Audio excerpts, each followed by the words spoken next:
Seem to think Patel and or Paxton could make sense. Joining me now, Peter Navarro, former Trump White House advisor and author of the new MAGA Deal, the Unofficial Deplorables Guide to Donald Trump's 2020 foreign policy platform. Thank you so much for coming on the show. Appreciate it. All right, so look, you've said some wacky stuff in the past as well. What, Dan? Show me wacky stuff. About overturning the election, about all tariffs on China. That's pretty wacky. The 2020 worked. If you're asking, it's all about the 2020 fraud stuff. I don't know. You want to debate that right now? Well, I think. Look, I stand by my 3-volume Navarro report, but let's not go down that rabbit hole. I think what's important now is Donald Trump's moving in lightning speed compared to the first time around. This is not his first rodeo. Yep. He's making some great choices. I mean, if you have to look at Kristi Noem and Tom Homan as a package. They're the velvet hammer. Tom's going to be the guy who's going to round up all the criminals and deport them. Kristi Noem is going to be the velvet to that hammer, who is going to be the public face when there's going to be women and children as part of the whole mass deportation. John Ratcliffe, that's a beautiful thing. He was on the House Intelligence Committee, and then he was the Director of National Intelligence, clearly has the chops. Kash Patel, by the way, was his senior deputy there, and the two of them were the ones who basically outed the Russia hoax. If it hadn't been for Kash Patel and John Ratcliffe, that Russia hoax would be fact instead of what it is. Well, hoax. If you look at Bill McGinley, I love this one. But hang on, I want to stop on Kash Patel for a minute, all right? Let's focus on Kash Patel for a minute.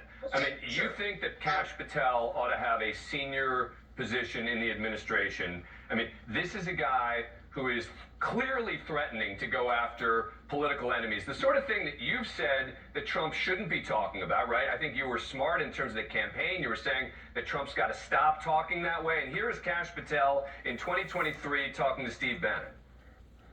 We will go out and find the conspirators, not just in government, but in the media. Yes, we're going to come after the people in the media who lied about American citizens, who helped Joe Biden rig presidential elections. We're going to come after you. Whether it's criminally or civilly, we'll figure that out. But yeah, we're putting you all on notice.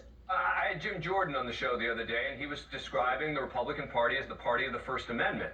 That sure doesn't sound that way when it comes to Kash Patel.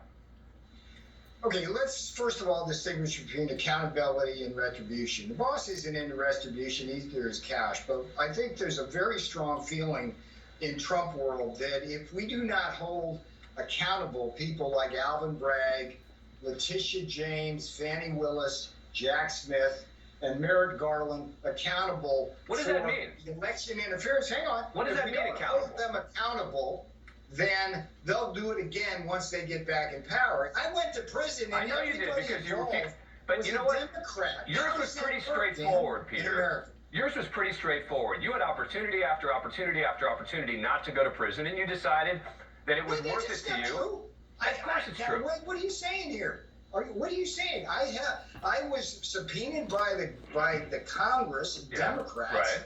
I refused to testify based on DOJ policy and the constitutional separation of powers. I was defending executive. You took a position that was not a principal position. What am I going to do, Dan? What are you going to do? You'll do what everyone else does, which is testify. You do what everyone else does. You either testify or at the least you respond and you exchange information with Congress. There's so many examples, Dan. There are of people who don't testify citing executive privilege who weren't prosecuted. That's true. You know why?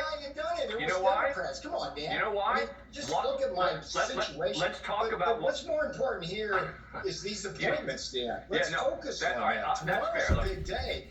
Senate Republicans are going to choose a majority leader.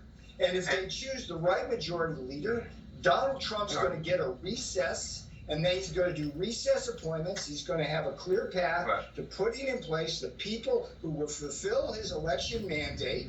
And you will see people like Kash Patel, by the way, as part of that. If that's not happening tomorrow, if John Thune or John Cornyn get control of the Senate like Mitch McConnell did, we're not going to have a Trump cabinet. It's going to be the same kind of chaos we had. Come on. The idea that John Thune or Cornyn won't support a Trump, they might say no to someone like Kash Patel. They might say no to someone like Ken Paxton. Do you think Ken Paxton should be Attorney General? Dan, really?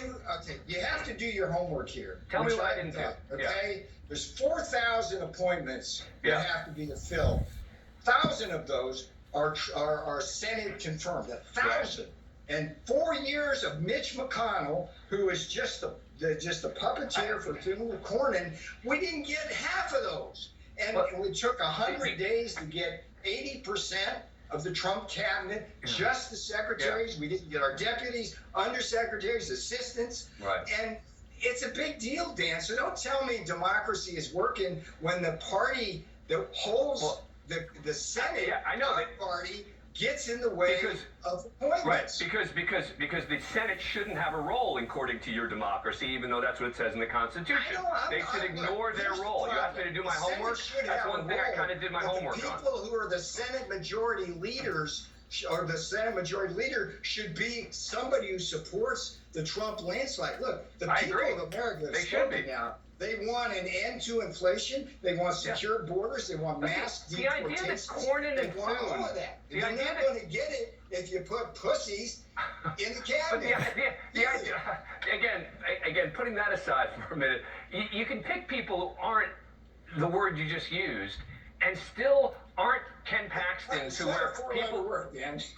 Whatever. Look, the point is where people are not someone like Paxton, who was literally impeached by his own party. Okay, so here's the thing: you're putting that out there, but I know the details of that impeachment. It was just BS. I get it. You don't like it, and you don't like the settlement he engaged in. I know. People who impeached Ken Paxton are worthless scum who supported open borders down there. So I will defend Ken Paxton on that. Right. I'll defend Kash Patel. I know you will. On his efforts to uncover the Russia hoax. Read his book, Government Gangsters. I don't want to be a marketeer for his book. Kash Patel has nothing but the American public's interest at heart. And I think what's happening here is a kind of slam job that's going out there. He's a good man. The good man who loves a little QAnon action.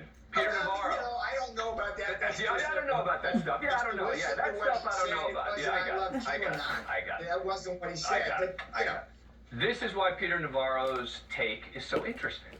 Peter Navarro, thank you for coming on the show. Appreciate it. Still ahead.